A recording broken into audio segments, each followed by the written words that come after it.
Hello friends, स्वागत है आप सभी का मेरे YouTube channel SB coaching classes पर। और आज हम पढ़ेंगे क्लास 10th फिजिक्स। जो चैप्टर नंबर हमारा पहला था रिफ्लेक्शन ऑफ लाइट यानी प्रकाश का परावर्तन। और प्रकाश के परावर्तन में 2 लेक्चर्स पर मैंने वीडियो बना दिया था कि प्रकाश का परावर्तन क्या होता है और दर्पण, उसके प्रकार और उपयोग। तो पार्ट नंबर 2 तक बात हो गई थी। आज इस वीडियो में हमारा जो रहेगा वो पार्ट नंबर 3 है, और जिसमें आज हम पढ़ेंगे गोलीय दर्पण से संबंधित परिभाषाएं, यानी गोलीय दर्पण से बनने वाली जितनी भी परिभाषाएं होती हैं आज हम उनका डिस्कशन करेंगे। जैसे कि आपका वक्रता केंद्र हो गया, वक्रता त्रिज्या किसे कहते हैं, ध्रुव किसे कहते हैं, मुख्य फोकस किसे कहते हैं, फोकस दूरी क्या होती है, दर्पण का द्वारक क्या होता है ना। तो ये जो परिभाषाएं हैं वो गोलीय दर्पण से संबंधित होती हैं। इन्हीं परिभाषाओं का डिस्कशन करेंगे। तो चलिए चालू करते हैं हम।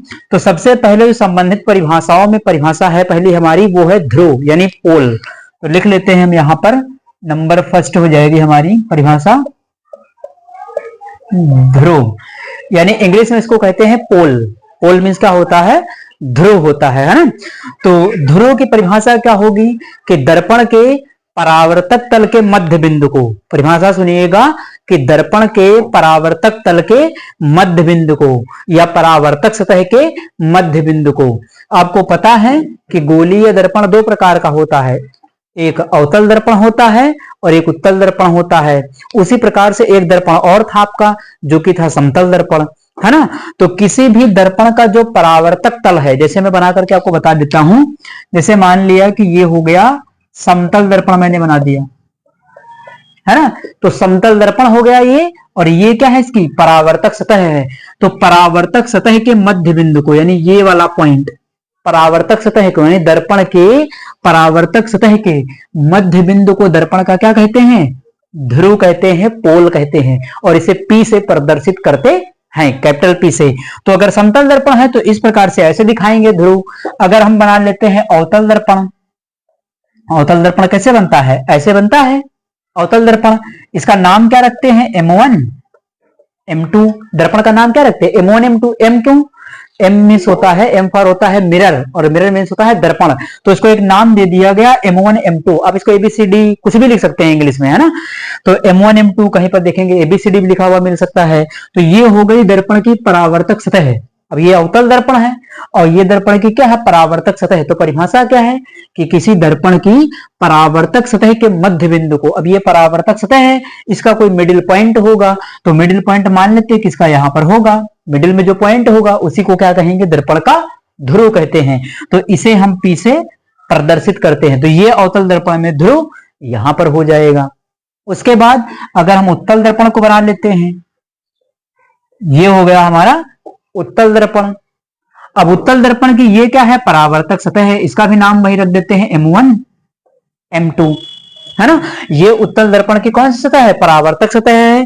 तो परावर्तक सतह का, अब इसका भी मध्य बिंदु होगा, तो परावर्तक सतह का मध्य बिंदु, ये इसे कहते हैं दर्पण का ध्रुव कहते हैं, है ना। तो परावर्तक सतह के मध्य बिंदु को दर्पण का ध्रुव कहते हैं। और ये हमारा अवतल दर्पण के लिए है, ये उत्तल दर्पण के लिए है, और ये समतल दर्पण के लिए है। तो इस प्रकार से हम किसी भी दर्पण के परावर्तक सतह के मध्य बिंदु को क्या कहते हैं, दर्पण का ध्रुव कहते हैं। तो ये डिफिनेशन हमारी बन जाती है पोल यानी ध्रुव की परिभाषा।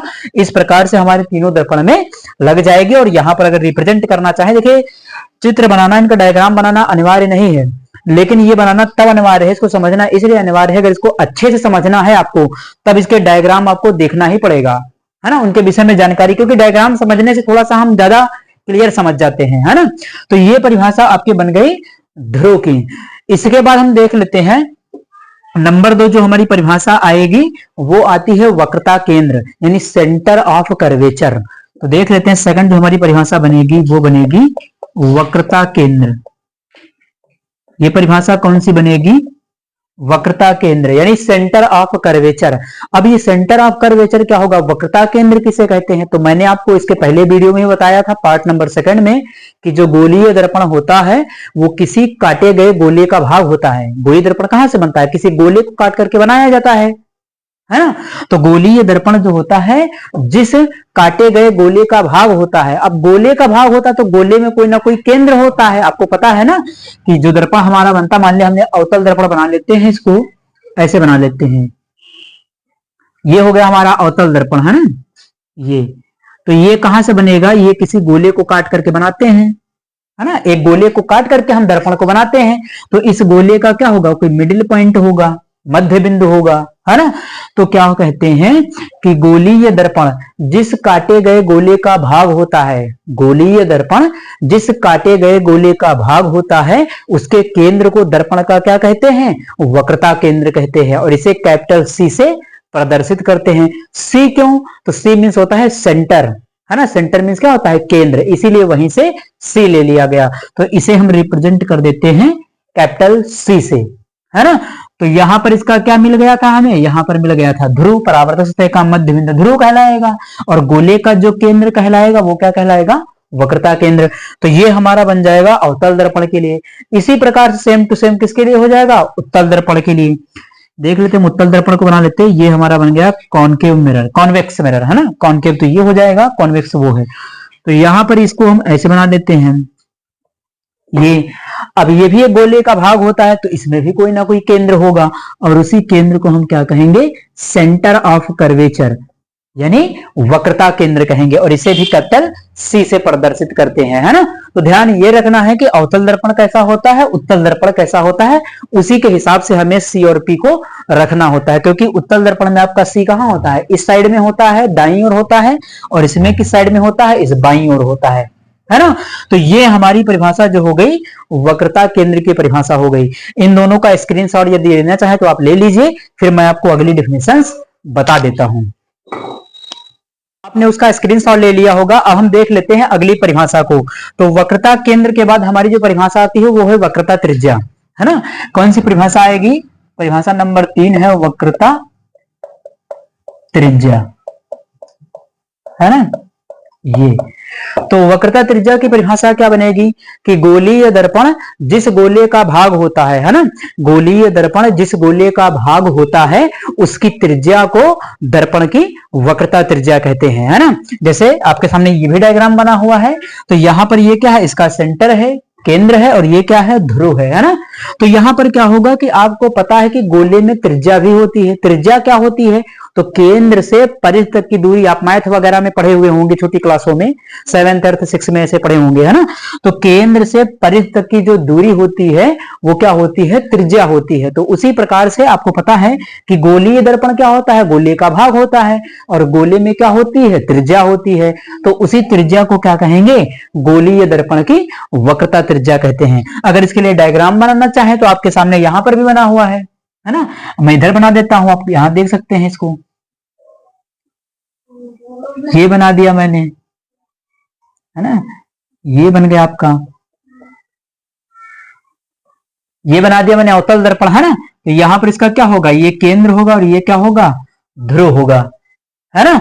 तो केंद्र से ध्रुव तक के जो दूरी है ना, ये क्या हो जाएगी, आपकी वक्रता त्रिज्या हो जाएगी। और इसे स्मॉल आर या कहीं कहीं देखेंगे कैपिटल आर भी लिखा हुआ मिल जाता है ना। तो इस प्रकार से हम अगर चाहें तो यहां भी बना सकते हैं कि ये सी से पी तक क्या हो जाएगा, आर हो जाएगा, और ये पी से सी तक के क्या हो जाएगा, स्मॉल आर। यहां कहीं कहीं कैपिटल आर भी लिखा हुआ होता है, तो उसकी टेंशन ना लीजिएगा, है ना। तो ये परिभाषा हो गई हमारी वक्रता त्रिज्या, यानी गोलीय दर्पण जो हमारी परिभाषा डेफिनेशन बन जाएगी कि गोलीय दर्पण जिस गोले का भाग होता है, गोलीय दर्पण जिस गोले का भाग होता है उसकी त्रिज्या को दर्पण की वक्रता त्रिज्या कहते हैं, रेडियस ऑफ कर्वेचर कहते हैं इसको, है ना। इसका स्क्रीनशॉट ले लीजिए, फिर मैं आपको फोकस दूरी की डेफिनेशन बता देता हूं, है ना। चलिए, तो आपने स्क्रीनशॉट ले लिया होगा। अब हम देख लेते हैं अगली डेफिनेशन को। हमारी अगली जो हमारी डेफिनेशन है वो है मुख्य अक्ष। मुख्य अक्ष को पहले पढ़ लेते हैं, मुख्य फोकस को बाद में पढ़ लेते हैं, क्योंकि समझने में आसानी रहेगी, है ना। तो यहां पर हम लिख लेते हैं, अब अगली परिभाषा जो हमारी बन जाएगी,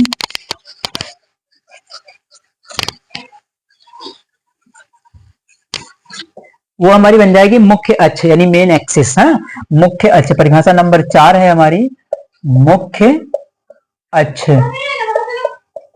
तो मेन एक्सिस कहेंगे या इसको प्रिंसिपल एक्सिस कह देंगे, है ना।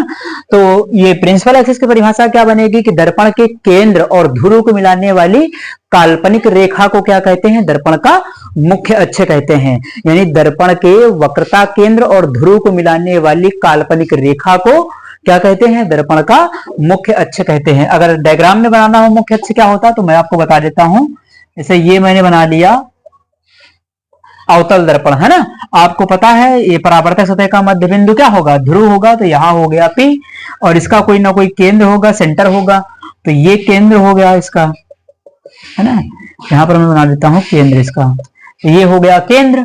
तो केंद्र को C से लिख लेते, तो C से जो P तक की डिस्टेंस है ना, इसको स्मॉल r त्रिज्या कहते हैं ये, है ना। तो C से P तक की जो ये त्रिज्या है, ये बीच की दूरी है, इसे त्रिज्या कहते हैं। और यहां से जब हम टोटल इसको लाइन खींच देते हैं, सीधी काल्पनिक रेखा जो C को P से मिलाती चली जाए, है ना, इस रेखा को आगे बढ़ा लेते हैं। इसी को क्या कहते हैं, मुख्य, इसको कहते हैं मुख्य अक्ष, है ना। तो ये बन जाएगी हमारे अवतल दर्पण में। उत्तल दर्पण में देख लेते कैसी होगी। तो उत्तल दर्पण में आपका जो बन जाएगा वो ऐसी हो जाएगी, यानी इसमें भी आप ऐसा बना सकते हैं ये। तो इसका आपको पता है कि इसका ध्रुव यहां पर होता है, इसका C यहां पर होता है। तो इसकी जो सीधी काल्पनिक रेखा है वो ये वाली लाइन हो जाएगी ये। तो ये इसका क्या कहलाएगी, मुख्य अक्ष, है ना। इस लाइन को क्या कहेंगे, मुख्य अक्ष। यानी ये जो सीधी काल्पनिक रेखा खींची गई है, दर्पण के केंद्र और ध्रुव को मिलाने वाली सीधी काल्पनिक रेखा को क्या कहते हैं, दर्पण का मुख्य अक्ष कहते हैं, है ना। तो ये हमारा हो गया प्रिंसिपल एक्सिस की डिफिनेशन। अगली परिभाषा जो हमारी है नंबर 5 है, वो है मुख्य फोकस। मुख्य फोकस को देख लेते हैं क्या है, मेन फोकस या प्रिंसिपल फोकस। मुख्य फोकस, है ना। मुख्य फोकस की डिफिनेशन क्या बनेगी, है ना। तो मुख्य फोकस के परिभाषा ये बनेगी कि दर्पण के मुख्य अक्ष के समांतर, परिभाषा सुनिएगा मुख्य फोकस की, कि दर्पण के मुख्य अक्ष के समांतर जाने वाली प्रकाश किरणें परावर्तन के पश्चात मुख्य अक्ष को जिस बिंदु पर काटती हैं या काटती हुई प्रतीत होती हैं, उसे दर्पण का मुख्य फोकस कहते हैं। यानी दर्पण के मुख्य अक्ष के समांतर, मैं बना देता हूं डायग्राम यहां पर, यहां बना देता हूं। ये है अवतल दर्पण, हमारा अवतल दर्पण है। ये इसका क्या है, ये इसका है मुख्य अक्ष, है ना। ये इसका मुख्य अक्ष हो गया।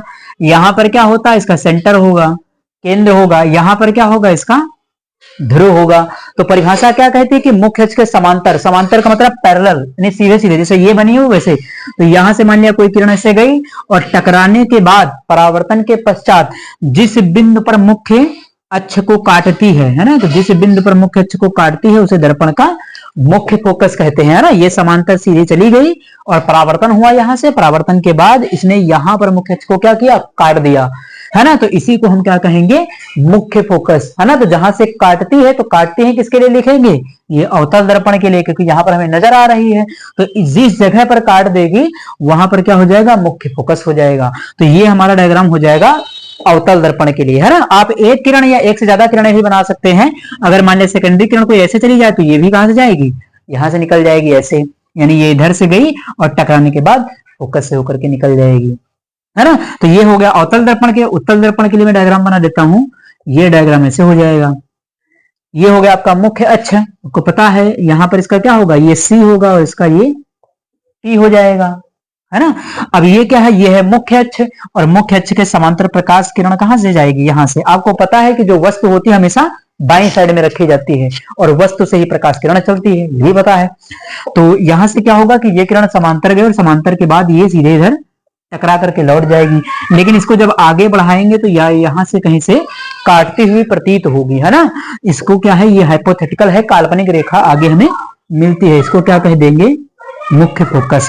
तो इस प्रकार से उत्तल दर्पण के लिए डायग्राम आपका ऐसा बन जाएगा, अवतल के लिए आपका डायग्राम ऐसा बन जाएगा। तो ये हो गई हमारी परिभाषा मुख्य फोकस की। इसका स्क्रीनशॉट ले लीजिए, फिर मैं आपको फोकस दूरी और दर्पण का द्वारक बता देता हूं, है ना। तो इसका स्क्रीनशॉट ले लीजिए। स्क्रीनशॉट आपने ले लिया होगा। अब हम अगली डिफिनेशन की चर्चा कर लेते हैं। मुख्य फोकस हो गया, फोकस दूरी को देख लेते हैं कि फोकस दूरी की डिफिनेशन क्या होगी। तो चलिए फोकस दूरी की परिभाषा को पढ़ लेते हैं।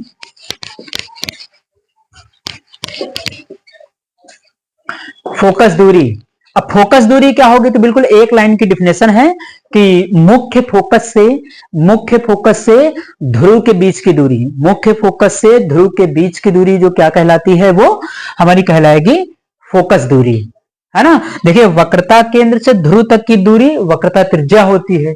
है ना। और मुख्य फोकस से ध्रुव के बीच की दूरी क्या होती है, मुख्य फोकस दूरी होती है ना। तो यहां पर हम लिख लेते हैं अगले नंबर जो परिभाषा हमारी है वो है फोकस दूरी। अगली परिभाषा जो बनेगी वो बन जाएगी फोकस दूरी, यानी फोकल लेंथ, है ना। तो फोकल लेंथ क्या हो जाएगी, अवतल दर्पण मैंने बना लिया, ये इसका अवतल दर्पण हो गया, ये है ना अवतल दर्पण है, इसका ये क्या होगा, ये ध्रुव होगा। परावर्तक सतह का मध्य बिंदु क्या होता है, ध्रुव होता है, पोल। और ये क्या हो जाएगा, इसका सेंटर हो जाएगा। इस लाइन को कहेंगे क्या, मुख्य अक्ष कहेंगे, है ना। इस लाइन को क्या नाम देते हैं, इस लाइन को कहते हैं मुख्य अक्ष। ये इसका केंद्र हो गया और यहां पर क्या होता है, इसका फोकस होता है ना। तो फोकस से ध्रुव के जो बीच की दूरी है उसे क्या कहते हैं, फोकस दूरी कहते हैं। और इसे स्मॉल एफ से प्रदर्शित करते हैं। कहीं कहीं पर सीरीज या किताब में आप देखेंगे तो कैपिटल एफ लिखा हुआ भी मिल सकता है। तो यहां से यहां तक की जो डिस्टेंस है उसे क्या कहते हैं, फोकस दूरी कहते हैं, फोकल लेंथ कहते हैं, है ना। तो ये अवतल दर्पण के लिए डायग्राम ऐसा बन जाएगा। उत्तल के लिए बनाना चाहे तो उत्तल के लिए हमारा डायग्राम कैसे बनेगा, तो ये हो जाएगा ये, और यहां पर इसका क्या हो जाएगा, ध्रुव हो जाएगा, और ये क्या हो जाएगा, इसका सेंटर हो जाएगा सी, और यहां पर इसका क्या हो जाएगा एफ।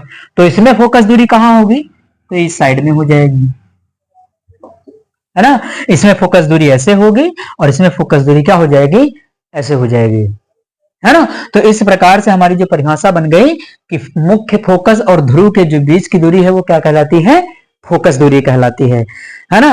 अगली डिफिनेशन हम देख लेते हैं। फोकस दूरी के बाद जो हमारी लास्ट परिभाषा हो जाती है वो दर्पण का द्वारक है। ये अपर्चर क्या होता है, अपर्चर, है ना। तो अपर्चर का हम डिस्कशन कर लेते हैं। 5 नंबर हो गई हमारी, 6 हो गया, हम देख लेते हैं 7 नंबर, है ना, नंबर 7, है ना। 7 नंबर हमारा है द्वारक यानी अपर्चर, है ना। द्वारक या दर्पण का द्वारक करके भी लिखा हुआ आपको मिल सकता है ना, अपर्चर कहते हैं इंग्लिश में इसको। तो द्वारक क्या होता है, तो इसके द्वारक की परिभाषा ये होती है कि दर्पण के परावर्तक तल के व्यास को, दर्पण के परावर्तक तल के व्यास को दर्पण का द्वारक कहते हैं, है ना। ध्यान दीजिएगा कि दर्पण के परावर्तक तल के व्यास को, है ना, ये हो गया, है ना, दर्पण हो गया, और ये इसका हो गया केंद्र हो गया, और ये क्या हो गया, इसका फोकस हो गया, है ना। इस लाइन को क्या कहते हैं, इसको कहते हैं मुख्य अक्ष, है ना। इस लाइन को कहते हैं मुख्य अक्ष। ये है वक्रता केंद्र, ये मुख्य फोकस, ये है ध्रुव। तो इसकी परिभाषा क्या बनेगी, द्वारक की, अपर्चर की।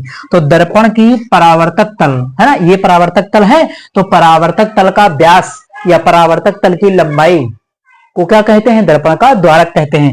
यानी ये जो हो जाएगा इतना पोर्शन, हम इसका ध्रुव यहां पर लिख देते हैं थोड़ी देर के लिए। तो यहां से यहां तक की इसको हम क्या कहेंगे, इसको हम द्वारक कहेंगे। यानी इसी परावर्तक तल का जो व्यास है या इसी परावर्तक तल की जो लंबाई है वो दर्पण का क्या कहलाती है, द्वारक कहलाएगी। इसी प्रकार से आपका ये हो गया अवतल दर्पण के लिए, इसी प्रकार से उत्तल दर्पण के लिए हो जाएगा, है ना। तो ये हो जाएगा सी और ये हो जाएगा एफ, ये हो जाएगा सी, है ना। तो इस प्रकार से यहां तक की जो डिस्टेंस हमारी हो जाएगी वो क्या हो जाएगी, दर्पण का द्वारक हो जाएगी। यानी ये है परावर्तक तल और परावर्तक तल का व्यास, है ना, ये व्यास या इसकी लंबाई को क्या कहते हैं, दर्पण का द्वारक कहते हैं। तो इस प्रकार से हमारी ये सारी डिफिनेशंस कंप्लीट हो जाती हैं। देखिए एग्जाम में इसको अच्छे से पढ़िएगा क्योंकि यहां से 1 से 2 डिफिनेशन आपको लिखने को आ सकती है, आपसे पूछी जा सकती है ना। इनका स्क्रीनशॉट ले लीजिए, फिर मैं आपको एक सूचना बता देता हूं। तो आपने इसका स्क्रीनशॉट ले लिया होगा। देखिए ये जो भी मैटर है, अब मैं जो भी पढ़ाऊंगा वो इसकी जो पीडीएफ जो इसका नोट्स है वो आपको मेरे Telegram channel SV coaching classes पर आपको मिलता रहेगा। मैं जो भी कंटेंट यहाँ पर आपको ब्लैक बोर्ड पर पढ़ाऊंगा उसका जो आपको पीडीएफ है, जो उसका नोट्स है, वो आपको मेरे Telegram channel SV coaching classes पर आपको मिलता रहेगा, है ना। तो वीडियो अच्छा लगा हुआ हो तो चैनल को ज्यादा से ज्यादा शेयर करते रहें। Thanks for watching this video.